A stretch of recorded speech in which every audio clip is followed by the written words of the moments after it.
इंसान का जीवन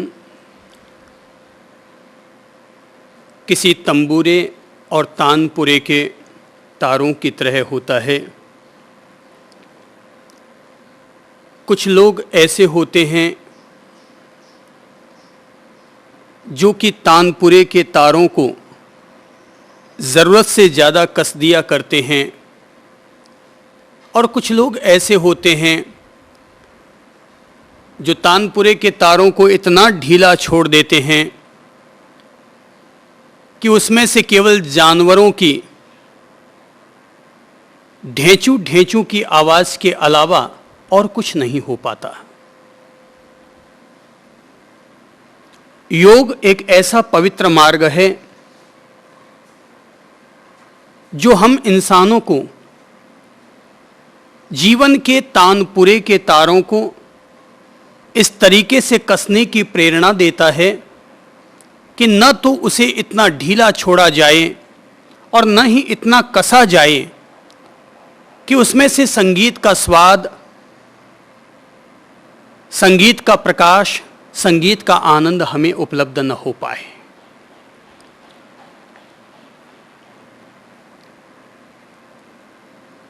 योग का काम ही यही है कि व्यक्ति के शरीर, मन और प्राणों के बीच में एक इस तरह का सुव्यवस्थित संतुलन स्थापित कर देना कि जिससे हमारा जीवन कोई मरघट का मुसाफिर न बने, वरन हमारा जीवन किसी आनंद का उत्सव बन जाए, हमारा जीवन किसी संगीत का संसार बन जाए, हमारा जीवन हमारे लिए प्रकृति और परमात्मा का पुरस्कार बन जाए।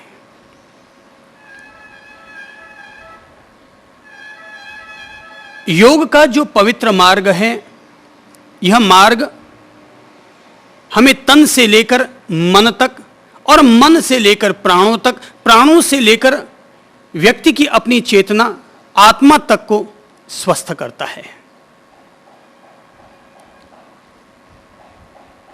यदि हम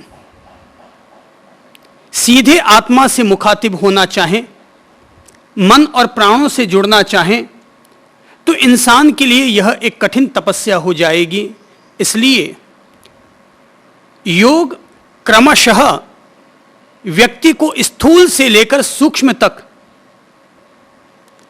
बाहर से लेकर भीतर तक व्यक्ति को स्वस्थ, प्रसन्न, आनंदपूर्ण और समाधिमय बनाना पसंद करता है।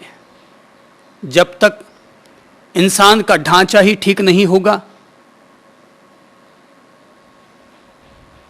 उसके शरीर के प्रमाद ही दूर नहीं होंगे, शरीर ही जब तक स्वस्थ और आरोग्यमय नहीं होगा, तब तक कोई भी व्यक्ति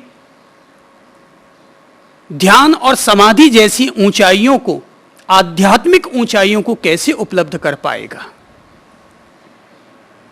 कोई 15 मिनट में तो ध्यान सधता नहीं है, और कोई 2 घंटे में तो किसी को भी समाधि उपलब्ध नहीं होती है, अथवा कोई 1 घंटे में व्यक्ति कैवल्य या सर्वज्ञता को उपलब्ध कर नहीं पाता है। जन्म जन्मांतर के संचित किए जाने वाले संस्कार, कर्म, प्रकृतियां, वृत्तियां, हमारे अपने घातक, आत्मघातक मनोरोग, मन में घर कर चुकी वासनाएं, विकार, इच्छाएं, तृष्णाएं, तमन्नाएं, ढेर सारे उपद्रव हम सब लोगों के साथ लगे हुए हैं, और ये सारे उपद्रव कोई 10, 5, 15 मिनट में सद नहीं जाते। धर्म की कुछ परंपराएं कहती हैं कि कोई व्यक्ति अपने भाव श्रेणी में इतना ऊंचा चढ़ गया कि कहते हैं इलायची कुमार को रस्सी पर नृत्य करते करते कैवल्य उपलब्ध हो गया, अथवा किसी को हाथी के हौदे पर बैठे बैठे भाव श्रेणी, ऊंचे भावों पर चढ़ते चढ़ते उन्हें केवल ज्ञान उपलब्ध हो गया। हालांकि ये बातें धर्मशास्त्रों में पढ़ने समय तो बहुत अच्छी लगती हैं, धर्मशास्त्रों में पढ़ते समय बहुत अच्छी लगती है, हमें हमारी भाव शुद्धि के लिए प्रेरणा देती है, पर प्रैक्टिकल में जब हम इन बातों को अपने जीवन के साथ लागू करते हैं तो लगता है अपन लोग भी अपनी भाव दशाओं में कई कई दफा इतने उत्कर्ष को उपलब्ध कर गए होंगे, लेकिन फिर भी हमें वो परिणाम नहीं उपलब्ध हो पाए जिन परिणामों की ये धर्म की किताबों में चर्चाएं की गई हैं। ऐसे लगता है कि भाव उत्कर्ष की बातें अलग चीज होती हैं, लेकिन हमारे अपने जो मनोविकार हैं, हमारे अपने मन की जो कमजोरियां हैं, हमारे अपने चित्त के जो संस्कार और कर्म प्रकृतियां हैं, वे कोई यूं ही पल में टूट नहीं जाया करती, पल में ही खत्म नहीं हो जाती।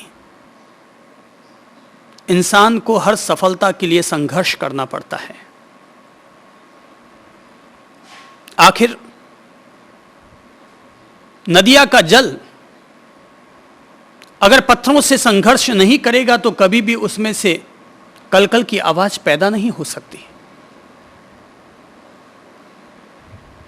चंदन जब तक घिसेगा नहीं तब तक अपनी खुशबू नहीं देगा। दीपक जब तक जलेगा नहीं तब तक अपनी रोशनी नहीं बिखेर सकेगा। तो लगना पड़ता है, तपना पड़ता है, जपना पड़ता है, खपना पड़ता है, मरना पड़ता है। इंसान लगता है और लगातार लगता है, तब कहीं जाकर कोई परिणाम उपलब्ध होते हैं। इसीलिए पतंजलि सीधे तौर पर आत्म साधना की बात नहीं करते। वे सबसे पहले शरीर को साधन बना लेना चाहते हैं, शरीर को स्वस्थ कर लेना चाहते हैं।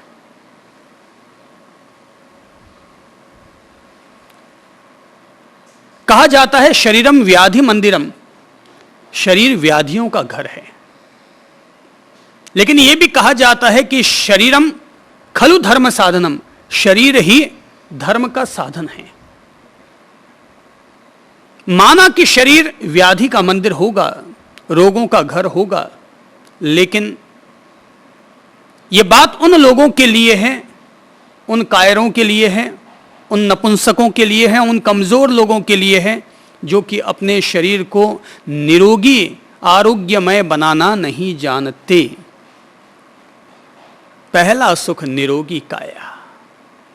इंसान का पहला सुख ही यही है कि इंसान की काया, उसका शरीर निरोगी हो, आरोग्यमय हो। तो आरोग्यमय हो, केवल ये बातें कर लेने से आरोग्यमय हो जाएगा या हमें इसके पुख्ता इंतजाम करने होंगे? हमें याद रखना चाहिए कि केवल रोटी सब्जी खाने से, दूध घी बादाम खा पी लेने से कोई आदमी स्वस्थ नहीं होता।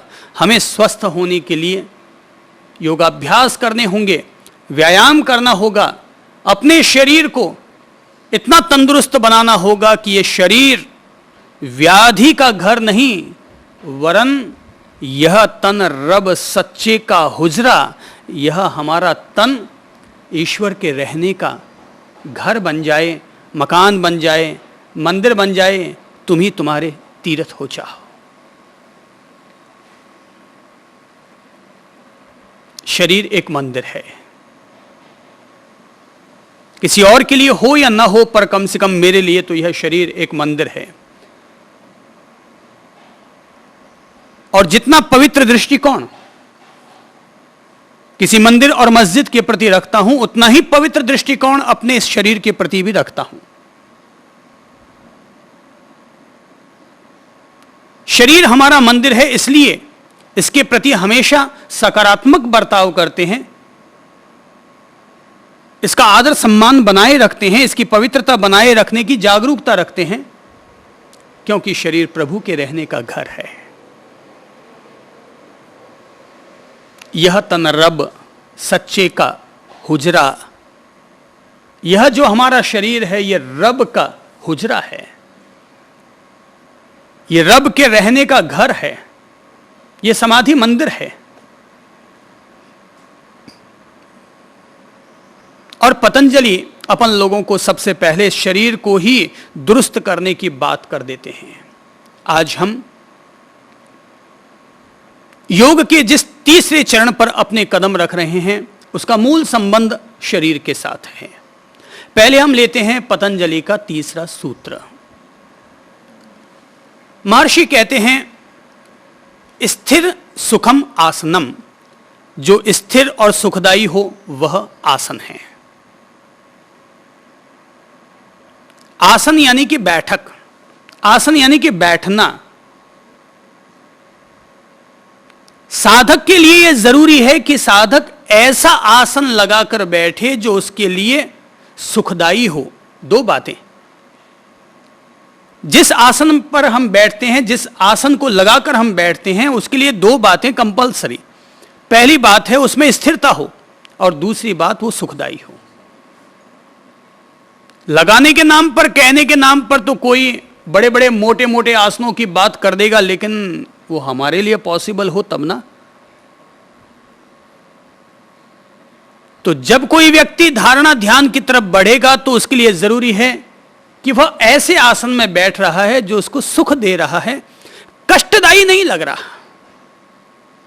और जिसमें वो स्थिरतापूर्वक बैठ सकता है, लगातार लंबी बैठक बना सकता है, वो आसन उसके लिए कल्याणकारी है। यदि हम ध्यान में बैठते समय अपनी टांगों को ऊंची नीची करेंगे, कमर को उल्टा नीचा झुकाएंगे, हाथ पांव हिलाते रहेंगे, कमर झुका के बैठ जाएंगे तो आलस्य आ जाएगा, तब ध्यान नहीं होगा, तब केवल निद्रावस्था में प्रवेश हो जाएगा। इसलिए आसन का मतलब यह हुआ कि व्यक्ति ने अपने आप को स्थिर किया, शरीर को स्थिर किया, वाणी को स्थिर किया, मन को स्थिर किया, अर्थात मन वचन काया की प्रवृत्तियों को स्थिर करना ही आसन कहलाता है। और ध्यान के लिए यही तो पहली अनिवार्यता है। समाधि का प्रवेश द्वार, प्रथम धरातल यही है कि व्यक्ति ने अपने मन, वाणी और काया तीनों को स्थिर कर लिया है। तो आसन योग का तीसरा चरण है, तीसरा कदम है, तीसरी सीढ़ी है, तीसरा धरातल है, जिसमें कहते हैं हमारा आसन स्थिरतापूर्ण हो और सुखदायी हो। जब हम आसनों की चर्चा करते हैं तो सीधे सरल बैठने के लिए जो आसन होते हैं उनमें सुखासन है, पद्मासन है, अर्ध पद्मासन है, स्वस्तिक आसन है, वज्रासन है,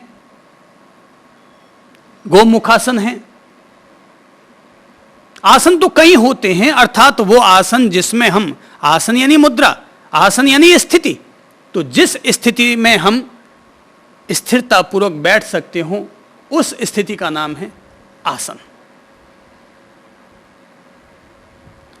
लेकिन ये आसन हमें सधेंगे कैसे कि व्यक्ति 1 घंटे तक, 2 घंटे तक, आधे घंटे तक या 2 घड़ी अर्थात पौन घंटे तक स्थिरतापूर्वक, सुखपूर्वक, कि जिसमें उसे कष्ट ना हो, कमर ना दुखे, पांव ना दुखे, ऐसी स्थिरता वाली स्थिति आएगी कैसे, निर्मित कैसे होगी? तो इसके इंतजाम के लिए ही अलग अलग तरह के योगाभ्यास, योगासन अतीत के महान ज्ञानी जनों ने अपन सब लोगों को बताए हैं, जिनमें सूर्य नमस्कार के रूप में 12 मुद्राएं अपने आप में विश्व प्रसिद्ध हैं, और इसके अलावा लेट कर किए जाने वाले आसन, बैठ कर किए जाने वाले आसन, खड़े होकर किए जाने वाले आसन, इतने सारे आसन हैं। अब ये तो अपन देख लें कि अपने शरीर के साथ कौन कौन से आसन मुआफिक होते हैं, अपने शरीर को तौल करके। याद रखो, जीवन में चाहे धर्म हो, चाहे तपस्या हो, चाहे योग हो, अपने वर्तमान आरोग्य, अपने शरीर के वर्तमान बल, अपनी श्रद्धा, देश क्षेत्र काल भाव, सभी परिस्थितियों के जितना जो अनुकूल हो उसके अनुरूप ही हमें योग को, तपस्या को, धर्म को या अन्य किसी भी कार्य को हमें अपनाना चाहिए। शरीर में ताकत नहीं है खड़ा होने की और कर दिए शुरू एक ही पहले दिन में 20 तरह के योगासन, तो वो योगासन हमारे लिए घातक हो जाएंगे। हमें जैसे कोई बच्चा एक ही दिन में चलना नहीं सीखता, धीरे धीरे पहले बैठने लगता है, फिर गोडालिए चलने लगता है, फिर खड़ा होने लगता है, फिर चलने लगता है, फिर अंगुली थामने लगता है और फिर खुद अपने आत्मनिर्भर हो जाता है। ऐसे ही हमें भी आसन भी धीरे धीरे भले ही सारे आसनों को करने में अपने को 1 साल का वक्त लग जाए, उसकी कोई चिंता नहीं, लेकिन जितने आसन किए जाएं वो हमारे जीवन के लिए प्लस होने चाहिए, ना कि उन्हें करने के बाद हमें लगे कि शरीर टूट गया, थक गया, हिला भी नहीं जाता। वो घातक है। जीवन को सरलता से जिया जाना चाहिए, सहजता से जिया जाना चाहिए, और योगासन भी उतने ही करने चाहिए जो कि हमारे लिए सहज और सरल हों।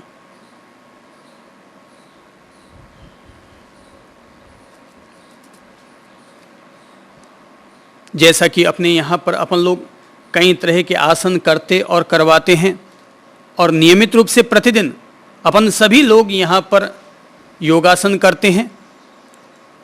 जैसा कि मैंने अनुरोध कर रखा है कि 20 मिनट तक अपन सब लोगों को प्रतिदिन योगासन अवश्य करने चाहिए। करने वाले लोग 1-1 घंटा करते हैं, पर अगर कोई व्यक्ति 20 मिनट भी योगासन नियमित रूप से करता है, 20 मिनट तक किया गया योगाभ्यास व्यक्ति के स्वस्थ, प्रसन्न और आनंदपूर्ण शरीर के निर्माण के लिए काफी है। हाँ, अगर लगता है हमारे पास वक्त है, हमारे शरीर को और योगासन अनुकूल हैं, तो आप और भी ज्यादा कर सकते हैं। प्रश्न है कि जो हम योगासन करते हैं वो योगासन हमारे शरीर पर किस तरह से अपना प्रभाव डालते हैं।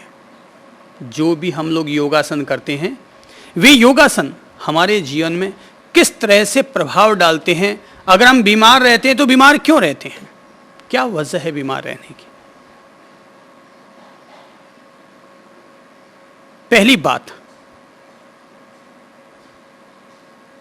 जैसा कि मैंने पहले ही निवेदन कर दिया कि हमारा शरीर एक तानपुरे के तारों की तरह है जिसे कि हमें साधना चाहिए।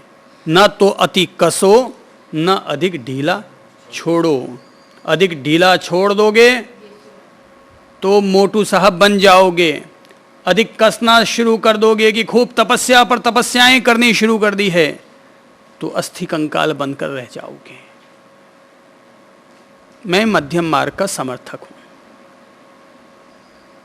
अपने स्वयं के जीवन में भी मध्यम मार्ग को जीता हूं और अपने सभी साधक भाई बहनों के लिए भी मध्यम मार्ग का अनुरोध करता हूं।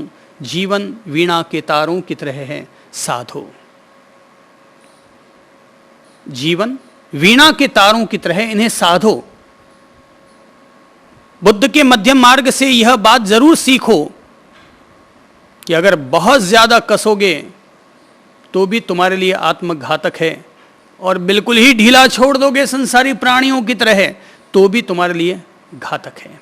साधक वह है जो जीवन की वीणा को साधता है, तारों को साधता है, जीवन की, ज्ञान की, प्रज्ञा की अंगुलियों को उन पर साधता है।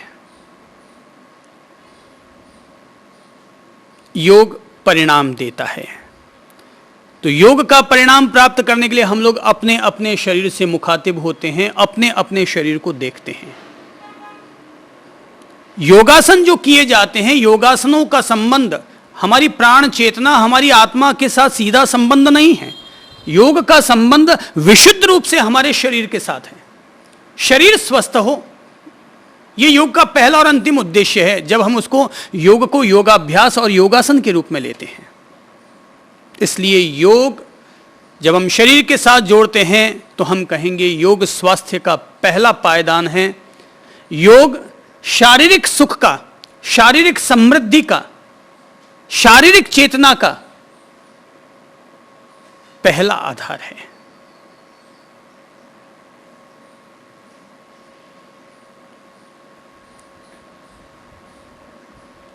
हम जुड़ते हैं अपने आप से और देखते हैं अब ये योग हमें कैसे परिणाम देता है। सबसे पहले जब हम अपने आप को देखते हैं तो त्वचा के भीतर हमें अनुभव होता है हमारी अपनी मांसपेशियां। तो जब भी कोई व्यक्ति व्यायाम करेगा योगाभ्यास करेगा तो पहला काम होगा और वो है उसकी मांसपेशियां मजबूत होंगी, पुट्ठे मजबूत होंगे, कंधे मजबूत होंगे, पीठ की मांसपेशियां मजबूत होंगी, जंघा बैठक की मांसपेशियां मजबूत होंगी, पिंडलियां पगथलियां मजबूत होंगी। तो योग का पहला परिणाम है कि जिसकी वजह से हमारा शरीर सौष्ठवपूर्ण दिखाई देता है, मजबूत दिखाई देता है, उन मांसपेशियों को मजबूत करना योग का पहला परिणाम है। योग का दूसरा परिणाम इस शरीर के भीतर हम देखते हैं, वो है हमारा अस्थि संस्थान, हड्डियों का स्ट्रक्चर। जैसे किसी बिल्डिंग में आरसीसी का स्ट्रक्चर होता है लोहे का, ऐसे ही हमारी इस काया में जो ये हमारी मांसपेशियों से भरी हुई एक मिट्टी का पुतला जो खड़ा है, हमारा चल फिर रहा है, इसको खड़ा रखने वाला आधार कौन है? हमारा अस्थि संस्थान, हड्डियों का कंकाल है ये शरीर। तो योग हमारी हड्डियों को कैसे परिणाम देता है?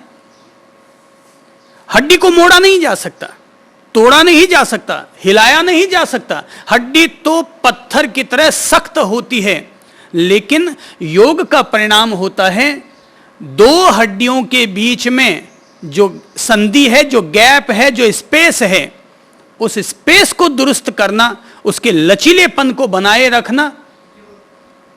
जोड़ों के जो हड्डियों के बीच में जो जोड़ हैं, उन जोड़ों को दुरुस्त कैसे बनाया जा सकता है, उसमें लचीलापन कैसे रखा जा सकता है, योग का काम है उस अस्थि संस्थान के संधियों को दुरुस्त रखना।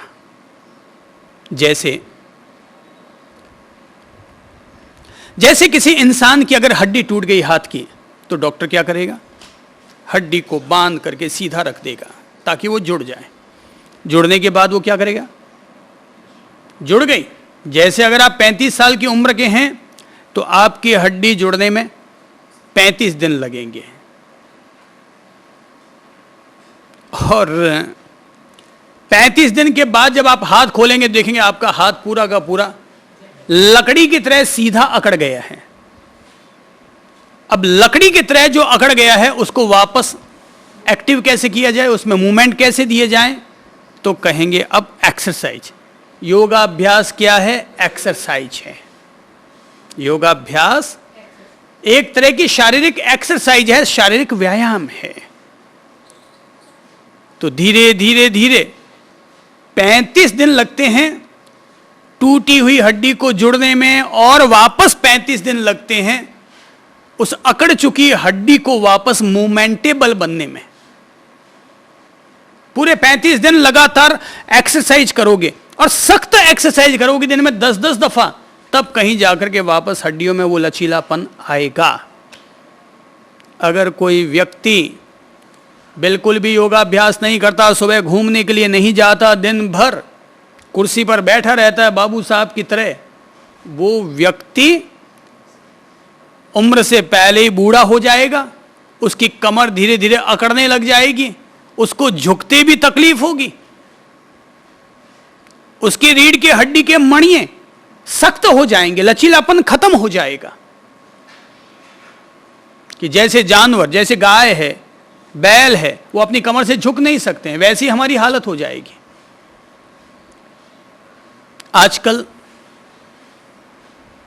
पहले जमाने में लोग सुबह उठकर अपने माँ बाप को प्रणाम करते थे, आजकल लोग प्रणाम नहीं करते हैं, सीधे सीधे खड़े होकर के प्रणाम कर लेते हैं।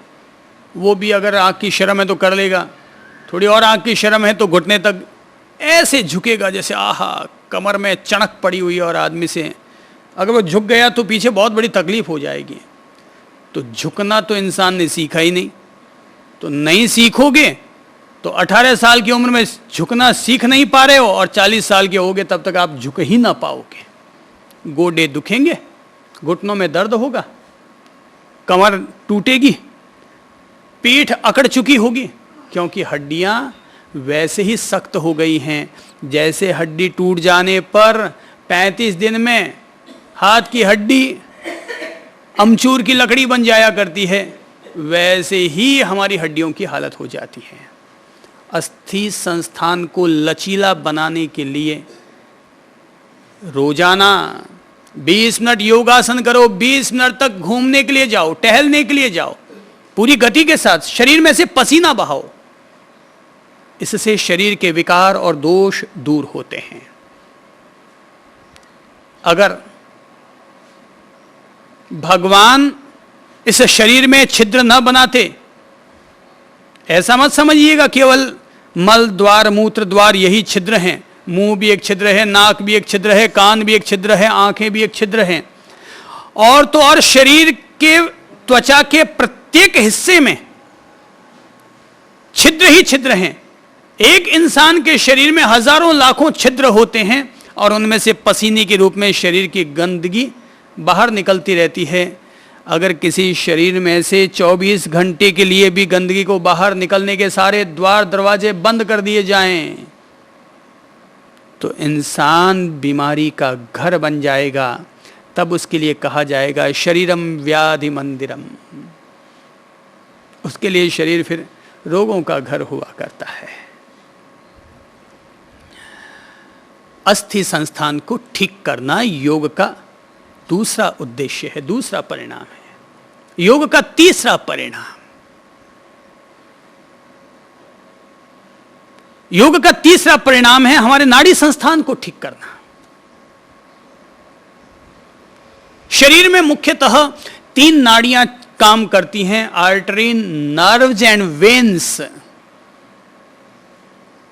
आर्टरी शुद्ध रक्त को संचारित करती है, पूरे शरीर में शुद्ध रक्त को संचारित करती है हृदय से लेकर। वेन्स अशुद्ध रक्त को वापस हृदय तक पहुंचाती है फिल्टरिंग करने के लिए। और नर्व्स शरीर में होने वाली अनुकूल प्रतिकूल संवेदनाओं को ग्रहण करती हैं। तो योग का काम होता है आर्टरी, नर्व्स एंड वेन्स, तीनों तरह के नाड़ी संस्थानों को दुरुस्त करना, उनकी संवेदनशीलता को बढ़ाना, शुद्ध रक्त और अशुद्ध रक्त के प्रवाह को जो नाड़ियां थामती हैं उन नाड़ियों में लचीलापन लाना, उनको स्वस्थ बनाना। तो नाड़ी संस्थान को स्वस्थ बनाना योग का तीसरा परिणाम है। और फिर अगर हम लोग योग की भाषा में कहें तो ईड़ा, पिंगला और सुषुम्ना नाम की ये जो 3 नाड़ियां, जो कि हमारे सिर से निकलने वाला ये जो मेरुदंड जुड़ा हुआ है, मस्तक से नीचे लटकने वाला मेरुदंड जो कि ठेठ नीचे बैठक तक जाता है, 32-33 मणियों से जुड़ा हुआ ये मेरुदंड। मनुष्य के एक शरीर में 206 हड्डियां होती हैं। जब इंसान का जन्म होता है तो उसमें करीब 300 हड्डियां होती हैं, लेकिन धीरे धीरे हड्डियां आपस में जुड़ती चली जाती हैं और तकरीबन 206 हड्डियां रहती हैं। उनमें से 32-33 हड्डियां या मणके, हड्डियों के मणके, वो हमारे मेरुदंड रीढ़ की हड्डियों में रहते हैं। तो ईड़ा, पिंगला और सुषुम्ना ये हमारे रीढ़ की हड्डी से जुड़ी हुई नाड़ियां हैं, और इनसे जुड़ी हुई फिर इतनी ढेर सारी नाड़ियां हैं। मनुष्य के एक शरीर में इतनी नाड़ियां होती हैं कि अगर नाड़ी से नाड़ी को जोड़ दिया जाए तो 4 किलोमीटर का रास्ता नापा जा सकता है। इतना नाड़ियों का जाल फैला हुआ है शरीर में, छोटी से छोटी नाड़ी। एक बारीक नाड़ी भी अगर दुष्प्रभावित हो जाए तो पैरालिसिस हो जाता है। एक बारीक सी नाड़ी अगर हमारे स्पाइनल कॉर्ड में, मेरुदंड में कहीं भी दब जाए तो वो नर्व जो संवेदनाएं ग्रहण करने वाली है, जो ऊर्जा पहुंचाने वाली जो नाड़ियां होती है, वेन्स होते हैं, आर्टरीज होती है, वो उस अंग तक ताकत पहुंचने नहीं देती और वो अंग कमजोर हो जाता है। तो ये जो नाड़ी संस्थान इतना महत्व रखता है, जीवन का एक महत्वपूर्ण हिस्सा है, इसको दुरुस्त करने के लिए बादाम खाने से काम नहीं चलेगा, घी खाने से काम नहीं चलेगा। हमें इसके लिए व्यायाम करना होगा, उनको मूवमेंटेबल बनाना होगा, एक्सरसाइज करनी होगी, उनको क्रिएटिव करने के लिए ही योग है।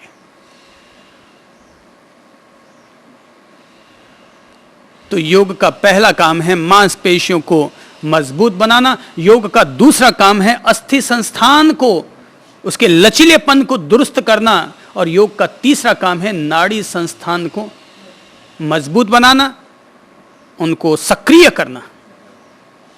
योग का चौथा परिणाम है हमारे शरीर के लिए। अभी हम लोग केवल शरीर के तल तक ही योग को जोड़ रहे हैं और उसका संबंध है हमारे हृदय तंत्र के साथ, हार्ट के साथ। जो व्यक्ति नियमित रूप से योग करता रहेगा उस व्यक्ति के हार्ट में कभी भी ब्लॉकेज नहीं होंगे। इसलिए ब्लॉकेज नहीं होंगे क्योंकि उसने योगासन करके, नियमित रूप से योग करके उसने अपने नाड़ी संस्थान को दुरुस्त किया हुआ है। इसलिए उसमें कहीं कोई ब्लॉकेज होगा नहीं, अटकाव कहीं आएगा नहीं, रक्त प्रवाह बिल्कुल ठीक रहेगा, दुरुस्त रहेगा। योगासन अगर हम नियमित रूप से करते रहें तो उम्मीद रखते हैं हमारा ब्लड प्रेशर भी, ब्लड प्रेशर यानी रक्त का भीतर जो प्रवाह है उसका जो दबाव है वो कम ज्यादा जो होता रहता है, blood pressure high, blood pressure low. तो नियमित रूप से योगासन करने वाले लोग हाई एंड लो, ये जो उतार चढ़ाव होता है, इसमें एक संतुलन बनाकर रखते हैं। योगासन, योगाभ्यास हमारे शरीर में ये जो हाई लो वाला जो चक्कर चलता है ब्लड प्रेशर का, उसमें एक संतुलन बनाकर रखता है। इसलिए आज भी अगर किसी भी व्यक्ति के ब्लड प्रेशर हाई या लो की शिकायत हो, उस व्यक्ति को योगासन नियमित रूप से अपने जीवन में अपना लेना चाहिए। 2 महीने, 3 महीने, 4 महीने, 6 महीने बाद वो देखेगा कि उसकी बीमारी या तो जड़ से कट गई या उस पर उसका नियंत्रण हो गया है। अगर उसको दवा लेनी भी पड़ती है तब भी वह देखता है अब उसको रोग में कोई बढ़ोतरी नजर नहीं आ रही, वरन अंकुश लग गया है। हृदय तंत्र में योग की वजह से मजबूती बढ़ती है, ताकत बनती है। हमारा हार्ट की जो पंपिंग वाली व्यवस्था है, जो पंपिंग स्टेशन है हमारा, वो बिल्कुल दुरुस्त होता है।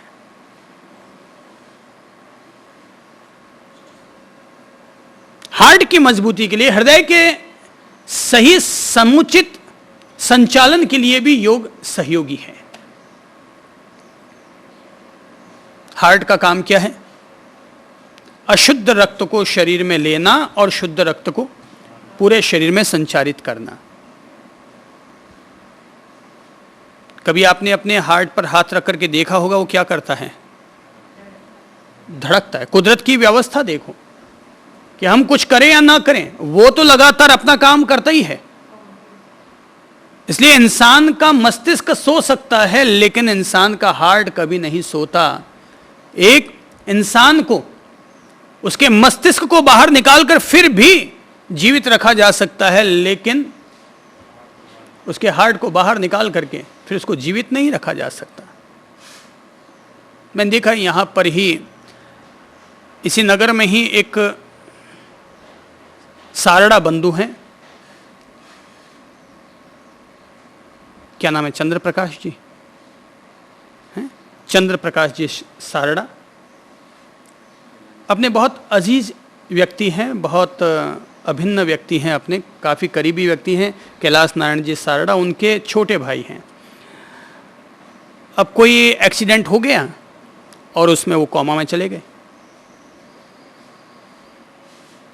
बेचारों ने खूब पैसा खर्च किया उनके लिए,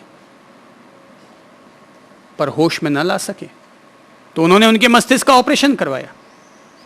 तो मस्तिष्क को उन्होंने पूरा का पूरा बाहर निकाल दिया और उनका मस्तिष्क आज भी या तो पूरा निकाल दिया या आधा निकाल दिया, जो भी उनकी है जी, एक साइड का मस्तिष्क उन्होंने बाहर निकाल दिया, राइट साइड का मस्तिष्क, और वहाँ बॉम्बे में वो मस्तिष्क का हिस्सा फ्रीज में है, सुरक्षित है, और वो यहाँ कोमा में अभी भी जीवित है।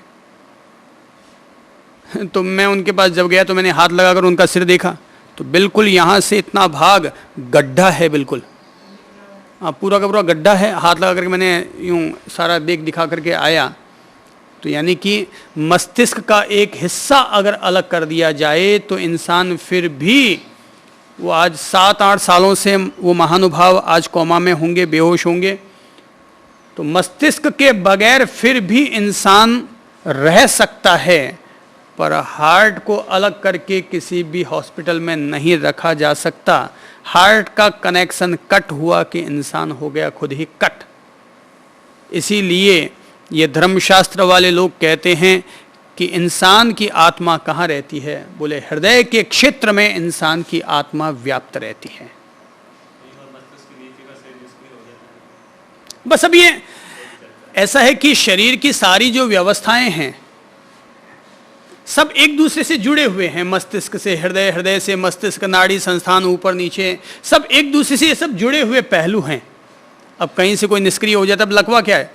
दिमाग तक जो हमारी कोशिकाएं पहुंच रही हैं उनमें से कोई एक बारीक कोशिका उसमें से दब गई, या वहां तक जो रक्त का प्रवाह पहुंच रहा था उसमें कोई ब्लॉकेज आ गया और हो गया आदमी का वो भाग लकवाग्रस्त। ये सब होता है। शरीर एक बहुत बड़ा अजायब घर है। शरीर परमात्मा की एक महान आविष्कृति है। डॉक्टर को एक हड्डी को जोड़ने में 3-3 महीने, 6-6 महीने लग जाते हैं, ऑपरेशन पर ऑपरेशन ठोकते रहते हैं। जरा कुदरत का करिश्मा तो देखो कि वो 9 महीने में सारी हड्डियां, सारी व्यवस्थाएं, अंदर से अंदर माँ के गर्भ में, माँ के पेट में पूरा का पूरा एक संपूर्ण जीवन निर्मित करके भेजता है। केवल एक चीज निर्मित करके नहीं भेजता, वो है बुद्धि का डेवलपमेंट।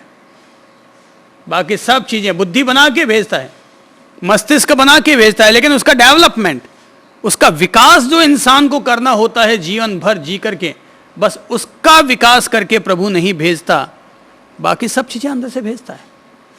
और अगर अपन लोग जन्म के बाद अपने डेवलपमेंट के लिए अगर प्रयत्न न भी करें, तब भी प्रभु के घर से उसमें सारी चीजें, भाषा भी अपने आप फूटने लग जाएगी। पढ़ा लिखा हुआ नहीं है कोई आदमी, गांव का गंवार हुए, फिर भी बोल तो रहा ही है, काम तो कर ही रहा है, हाथ पांव तो उसके चल ही रहे हैं, मेहनत तो वो कर ही रहा है। जरूरत पड़ने पर एक बगैर पढ़ा लिखा इंसान भी दूसरों को सलाह तो दे ही सकता है। तो कुदरत अपने आप में परफेक्ट बना के भेजती है। हम लोग अपने पुरुषार्थ के द्वारा जो कुदरत ने दिया है उस दीप को और कैसे ज्योतिर्मय कर सकते हैं, इसका पुरुषार्थ करते हैं, इसका प्रयास करते हैं। बाकी ऊपर वाले की व्यवस्था, कोई चाहे ईश्वर को माने चाहे ना माने, ईश्वर को इससे कहाँ फर्क पड़ने वाला है। एक व्यवस्था है जो इंसान के हाथ के ऊपर की बात है, और वो एक सृष्टि का संचालक, चाहे उसे प्रकृति नाम दो, परमात्मा नाम दो, कर्म नाम दो, नियति नाम दो, विधाता नाम दो, XYZ कुछ भी नाम दे डालो भाई, पर एक अलग व्यवस्था है जो काम करती है।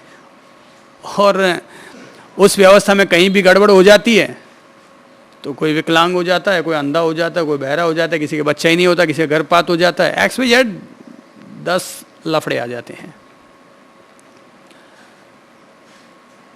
योगा हमारे हार्ट को मजबूत करता है। अंदर हाथ लगाते हैं तो क्या होता है? हार्ट धड़कता है। क्या मालूम है 1 मिनट में हार्ट कितना धड़कता है? 72। बहुत सुंदर। 1 मिनट में हमारा हृदय 72 दफा धड़कता है। अगर हमारा हृदय 1 मिनट में 72 दफा धड़कता हो तो जरा सोचो कि 1 घंटे में उसकी धड़कन कितनी चलती होगी।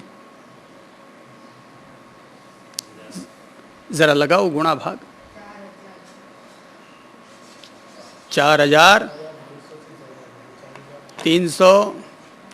अगर अपन 24 घंटे मानते हैं और 72 बार धड़कता है वो 60 मिनट, तो 7 छंग 42 हैं, 4201 हो गए, और 6 दू 12 120 ये हो गए, तो 4320 दफा। एक स्वस्थ इंसान का हृदय 4320 दफा धड़कता है। उसकी जो धड़कन है, पंपिंग जो है, कुदरत के घर से उसकी जो पंपिंग चलती रहती है, वो 4320 दफा उसकी पंपिंग चलती रहती है। योग का जो काम है, ये जो पंपिंग है, ये सुव्यवस्थित रूप से चलती रहे। ब्लड प्रेशर हाई हुआ, हार्ट अटैक हुआ, ब्लॉकेज हुआ, ये सब क्या है? इस पंपिंग व्यवस्था में आ गई खराबी का परिणाम है। पंपिंग व्यवस्था जो चल रही है इसमें जो खराबी आ जाती है उसका नाम फिर बीमारी है। बोले हार्ट अटैक हो गया, दर्द उठ गया, अब इस पंपिंग में थोड़ी सी भी कमी बेसी होती है, गड़बड़ हो जाती है।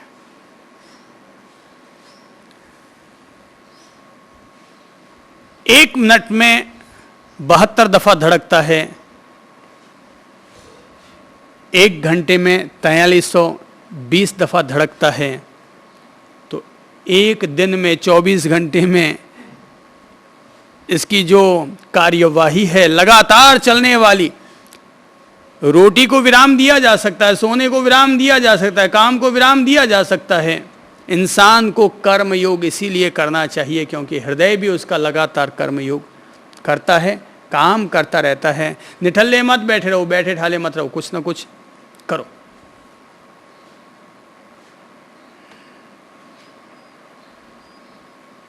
मेरी समझ से 1 लाख से भी काफी संख्या ऊपर हो रही है, 1 लाख से ऊपर ही जाएगी संख्या की। 24 घंटे में इंसान का दिल कितनी दफा धड़कता है? जब 4320 दफा हो ही गए हैं तो वापस 24 से गुणा कर दो, तो 4320 का 24 गुणा माल 1 लाख से ऊपर उसकी संख्या जाएगी, 1,03,000 कुछ और उसकी संख्या चली जाएगी। अर्थात ये इंसान के हृदय की जो व्यवस्था है, गिनती कुछ भी हो, कुल मिला करके योग हमारे हृदय को मजबूत करता है। और योग क्या करता है? हमारे पाचन तंत्र को दुरुस्त करता है। पेट की जो प्रणाली है, छोटी आंत, बड़ी आंत, एसिड, एंजाइम, जो भी शरीर की भीतर की व्यवस्था है, पैनक्रियाज ग्रंथि, शरीर की जो जो खास प्रक्रियाएं हैं, किडनी वगैरह, ये सब चीजों को योग से, व्यायाम से, एक्सरसाइज से निश्चित तौर पर सकारात्मक परिणाम उपलब्ध होते हैं। इसीलिए तो कहा जाता है जीवन संचालन करने के लिए 3 चीजों की जरूरत होती है।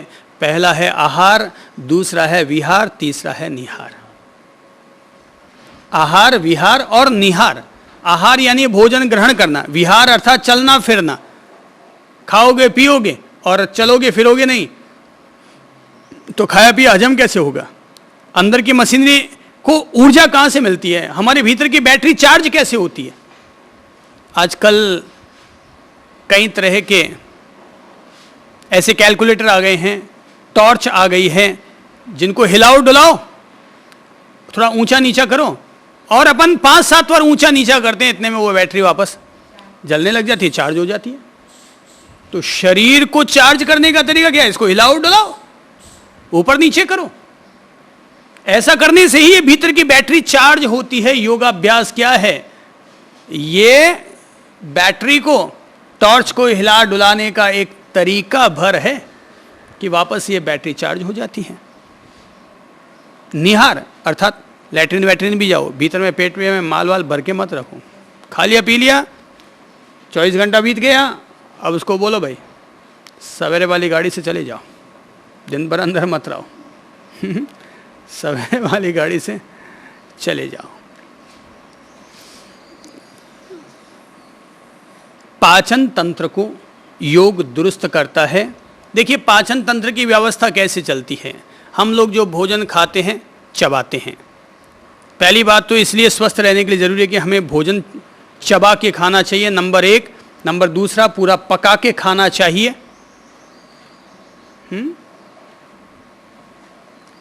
उगाना, पकाना, चबाना, उगाना, पकाना, चबाना और पचाना, 4 चीजें जब होती हैं, सही ढंग से उगाओ, सही ढंग से पकाओ।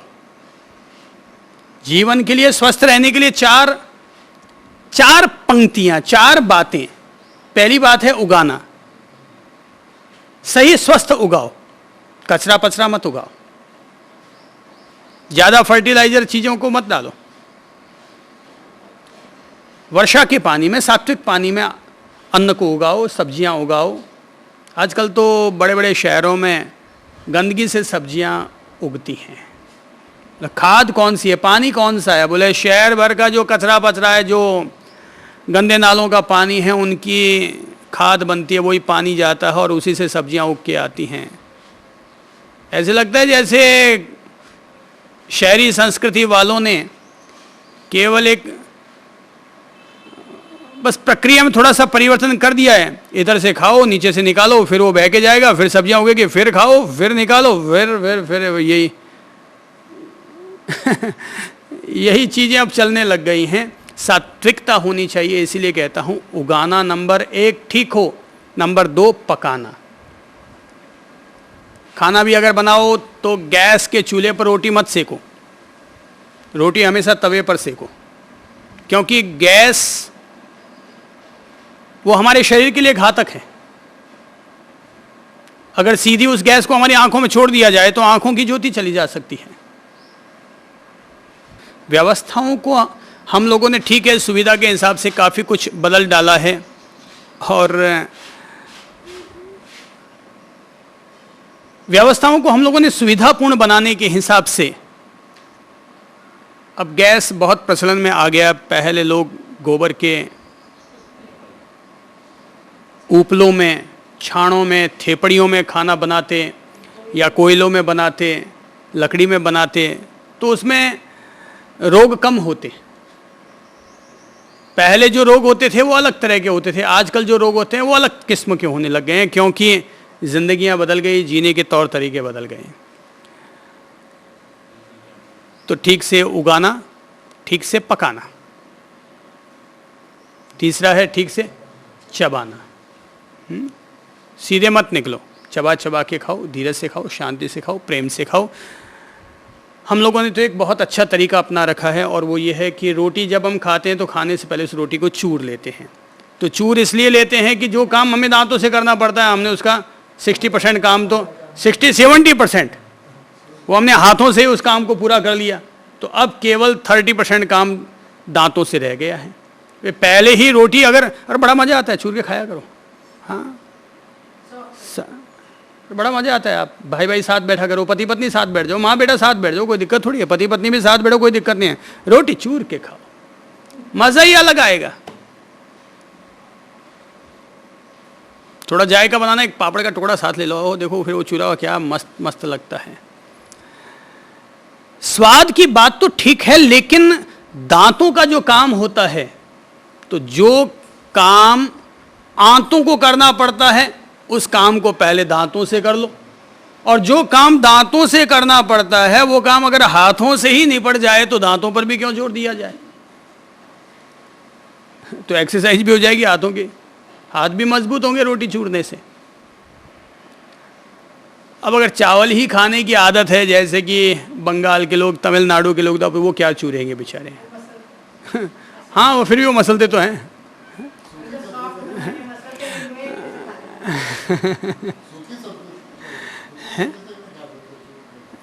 क्यों भाई, सूखी सब्जियां क्यों खाओ? हिंदुस्तान में दालें खूब पैदा होती हैं, दाल है, कड़ी है, दही है, छाछ है, मट्ठा है, मस्ती से चूर के खाओ, उसका मजा ही कुछ अलग होता है। लोग पैसा खूब कमाते हैं पर जीते साले खाते पीते कंजूसाई से हैं। अरे पैसा क्या छाती पर लेके जाओगे क्या? मस्ती से खाना खाओ, प्यार से खाना खाओ, चूर के खाओ। उगाना, पकाना, पचाना और चबाना और पचाना, तो उसको ढंग से पचाओ। याद रखो, जब एक बार खाना खा लो, तो मैंने कहा था कि जब हम भोजन करते हैं तो देखो, जब हम खाना खाते हैं तो उसको अंदर कौन ले जाता है? थूक। ये जो लार है हमारी, वो भोजन को अंदर निकलने में मदद करती है। अगर हमारे भीतर में लार न बने तो एक कौर भी अंदर नहीं निकला जा सकता। हम जो अंदर निकलते हैं, उस निकलने में जो हमारी मदद करने वाली चीज़ है वो है हमारी लार। और फिर जब हम भोजन अंदर डालते हैं, भोजन नलिका से भोजन हमारे पेट में उतरता है, तो 3 घंटे तक एक बार एक समय में ग्रहण किया हुआ भोजन 3 घंटे तक हमारे पेट में पड़ा हुआ रहता है। धीरे धीरे हमारे शरीर की व्यवस्था के मुताबिक शरीर में रहने वाला जो एसिड है, वो एसिड उसे मिलने लगता है और उस एसिड की वजह से ग्रहण किया हुआ भोजन गलने लगता है, क्रीम होने लगता है। आपने कभी गौर किया बाजार का जो अचार आता है, वो जो इतनी कैरी, कैर, गूंदे, मिर्ची, इसके जो अचार बन के आते हैं, उसको गाला कैसे जाता है? कोई एक साल तक उनको रखा थोड़ी जाता है धूप में, डिब्बे में भरा और थोड़ा एसिड या थोड़ा तेजाब डाला, 2 बूंद तेजाब पूरे एक पीपे अचार को गलाने के लिए काफ़ी है। सिरका डालो, कुछ भी है, कुल मिला के ये सब तेजी वाली चीज़ें हैं। सिरका भी एसिड ही है। तो हमारे शरीर में हम जो भोजन डालते हैं वो भी शरीर में जो एसिड है, इसलिए आप लोगों ने कभी गौर किया होगा, कभी कभार जब गैस में एसिडिटी हो जाती है तो खट्टी डकार आने लगती है, मिर्ची की डकार आने लगती है, जो हमने खाया पिया है वो बाहर तक आने लगता है, यानी शरीर में एसिड की मात्रा बढ़ गई है। इसलिए हमें खट्टी डकार, मिर्ची की डकार या इस टाइप की चीज़ें आने लगती है, वो एसिड की मात्रा बढ़ जाती है। तो तब फिर अपन लोग खान पीन में संयम बरतते हैं, आहार परिवर्तन करते हैं, आहार संयमित करते हैं, ताकि वो एसिड की मात्रा धीरे धीरे कम हो जाए, खटास नहीं लेते हैं उस दौरान। एसिड हमारे भोजन को पचाता है।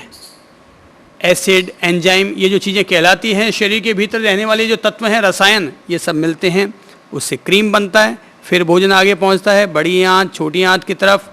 वहाँ से छोटी आंतों से शरीर को रक्त के भीतर उस अन्न में जो पोषक तत्व हैं वो छोटी आंत से जुड़ी हुई जो फिर बारीक बारीक जो नलिकाएं हैं, आर्टरीज हैं, उनमें फिर रक्त का प्रवाह, उसमें पोषक तत्व मिलते हैं और फिर उसी पोषक तत्व से रक्त मजबूत होता है।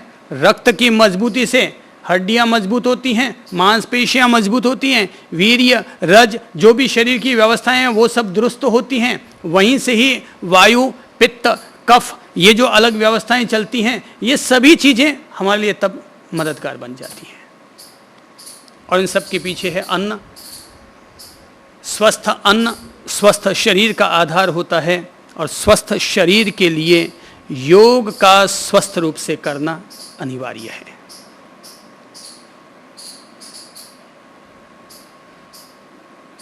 तो इस प्रकार से ये जो योग, योगासन, योगाभ्यास, व्यायाम के रूप में ये सब चीज़ें जो कहलाती हैं, ये सब की सब चीज़ें हमारे शरीर को स्वस्थ करती हैं, दुरुस्त करती हैं, मजबूत करती हैं। और इनके मजबूत होने से ही ये संभावना बनती है कि अब हम लोग स्थिरतापूर्वक और सुखपूर्वक आसन में बैठ सकेंगे। पतंजलि ये जो बात कहते हैं, स्थिर सुखम आसनम, जो स्थिर और सुखदायी हो वह आसन है। अब हमारे भीतर स्थिरता आएगी, अब हम सुखपूर्वक बैठेंगे। योग रोग को काटता है, योग शरीर को स्वस्थ भी करता है और हमारे भीतर घर कर चुके रोगों को भी काटता है। रोग कैसे होते हैं, रोगों की वजह क्या है? तो मेरी समझ से पहली वजह है असंयमित भोजन। रोगों की जो पहली वजह है वो है असंयमित भोजन। नियमित रूप से भोजन न करना, रात को देर तक खाते रहना, असंयमित भोजन क्या है? देखिए, नंबर 1, असंयमित भोजन कौन कौन सी चीजें हैं जो असंयमित भोजन के रूप में आएंगी? नंबर 1, लेट सवेर खाना खाना, कि रोजाना 11 बजे खाते हैं, आज कहीं काम है 3 बजे तक खाना ही नहीं खाया, तो शरीर की व्यवस्था चरमरा जाएगी। पेट्रोल हमने डाला नहीं अंदर, तो शरीर की व्यवस्था चरमरा जाएगी बगैर ऑयलिंग के। तो पहला तो है लेट सवेर खाना खाना। दूसरा है बाजारू खाना खाना, तो वहां के मिर्च, मसाले, बाजार के जो खान पीन की जितनी भी चीजें होती हैं उनमें शुद्धता नहीं होती। बाजार में तो अगर मिर्ची बड़ा भी खाओगे ना, तो मिर्ची भी गली हुई हो सकती है और मिर्ची बड़े में जो मसाला डाला है वो भी गला हुआ हो सकता है।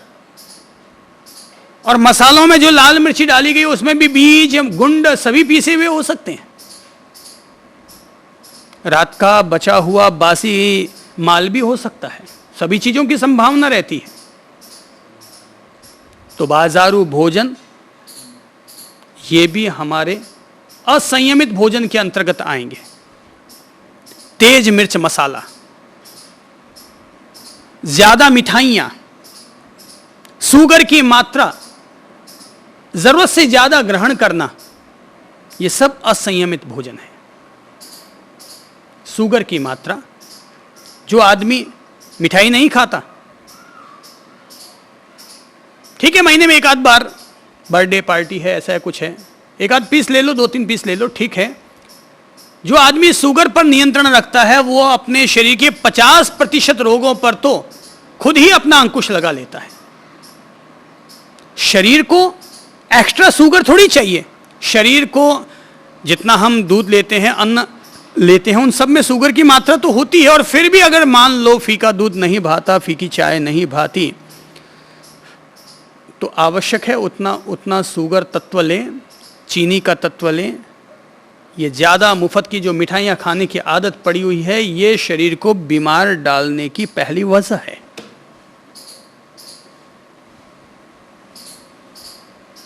तो और अगर हम चीज़ें असंयमित भोजन के अंतर्गत लेते हैं तो देर रात तक भोजन करना और खाते खाते ही सो जाना। खाना खाने के 4 घंटा तक हमें किसी भी हालत में सोना नहीं चाहिए। खाना खाने के बाद 4 घंटे तक रात को हमें सोना नहीं चाहिए, ताकि खाया पिया अपना पूरा हजम हो सके, मोमेंटेबल बॉडी रहनी चाहिए। तब हमें पानी पीना चाहिए। एक दिन में कम से कम 3 लीटर पानी इंसान को जरूर पी लेना चाहिए।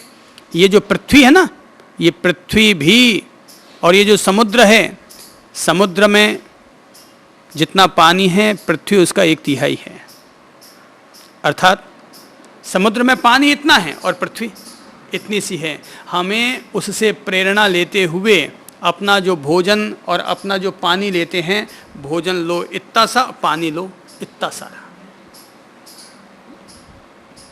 भोजन अगर हम दिन भर में 1 किलो लेते हैं तो पानी 3 किलो लेना चाहिए। भोजन अगर हम सुबह से लेकर शाम तक अगर हम 2 किलो तक की मात्रा अपने शरीर में डालते हैं तो हमें पानी की मात्रा उससे 3 गुनी कर देनी चाहिए। 6 किलो पानी लो।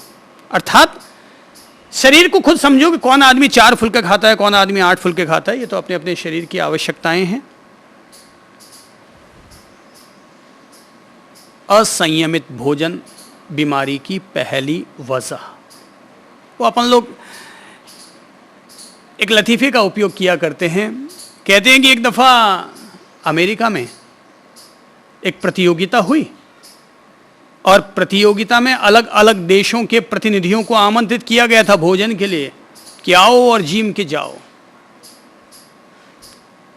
तो अमेरिका के भी मोटे मोटे पहलवान पहुंचे, चाइना के भी, पाकिस्तान के भी, हिंदुस्तान के भी, अलग अलग देशों के कहीं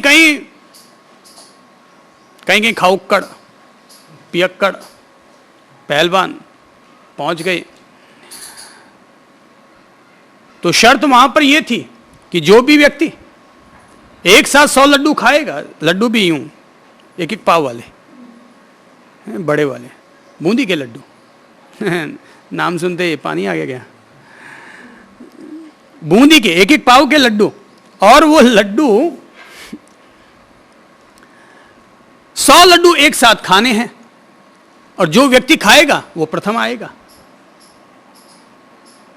उसको सोने का बेल्ट, गोल्ड मेडल, जो भी दिए जाते हैं जीतने पर, वो सब उपलब्ध होंगे। 1 लाख रुपये, 1 लाख डॉलर वो एक्स्ट्रा। नाम, यश, इज्जत वो मुफ्त में।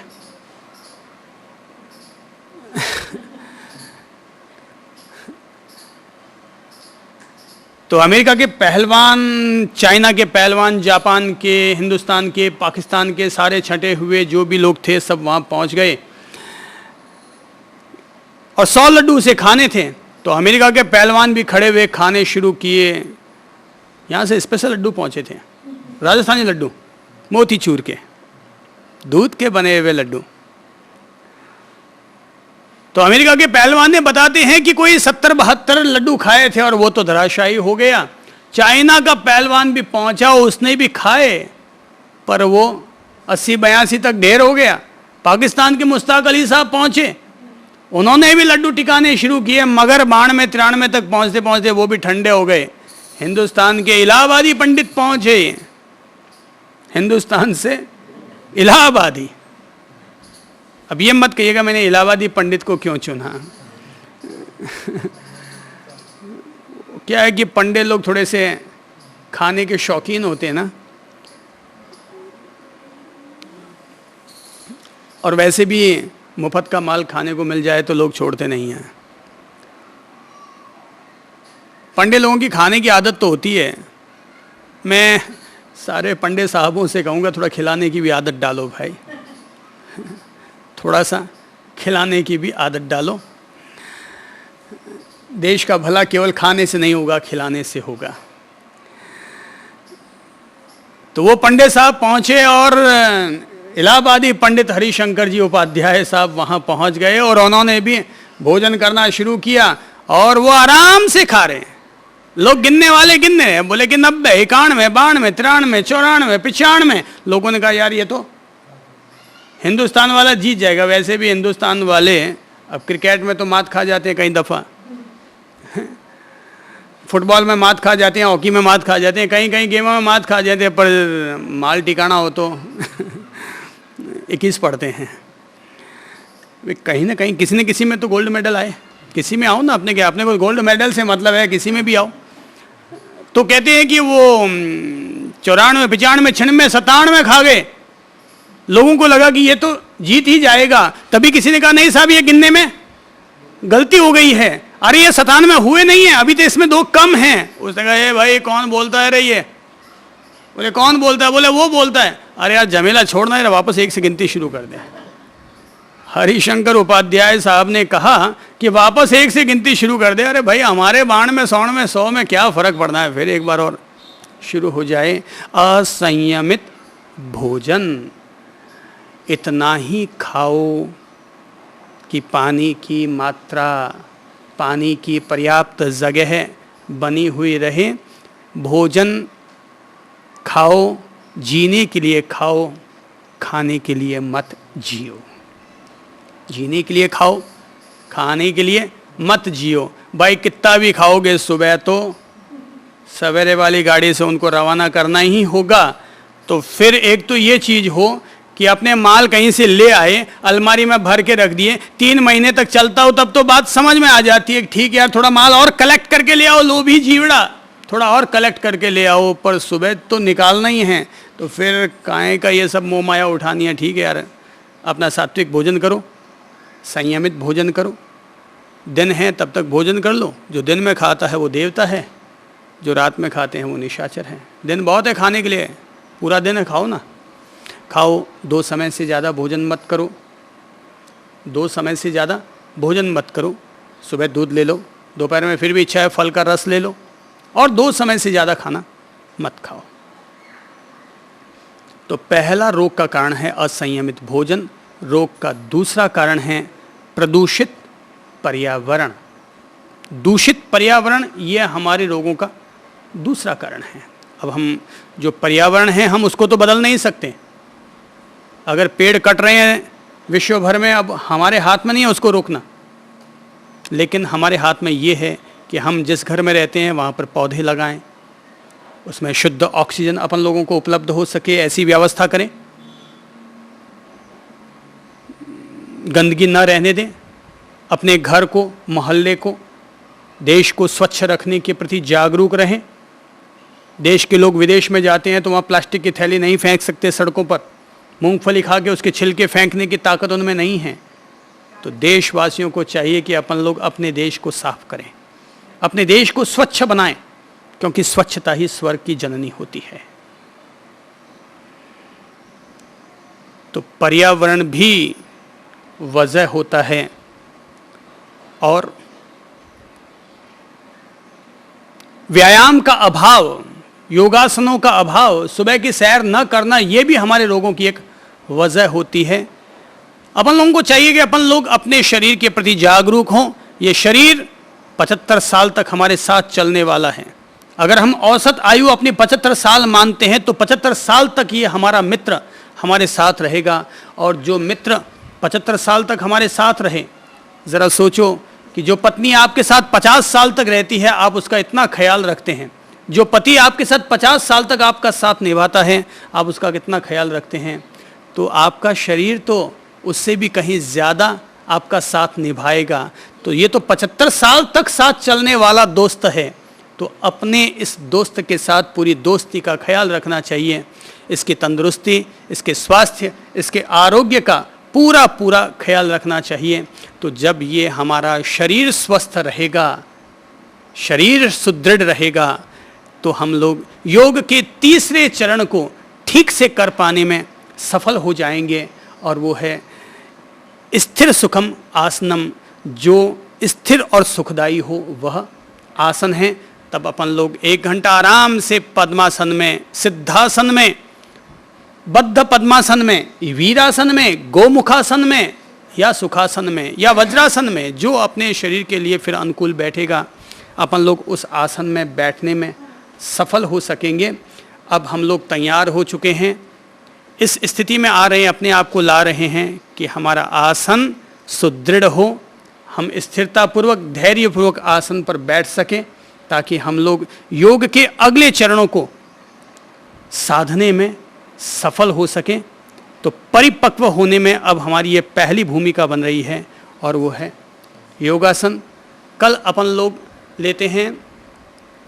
अब जब हमारा आसन स्थिर हो जाएगा, सुखदायी हो जाएगा, तो हम प्राण वायु के द्वारा अपनी प्राण चेतना को कैसे जागृत करें, शरीर की आंतरिक शक्ति और ऊर्जा को हम किस तरह से एक्टिव, पॉजिटिव, क्रिएटिव बनाएं।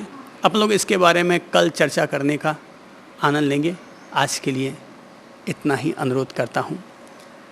नमस्कार।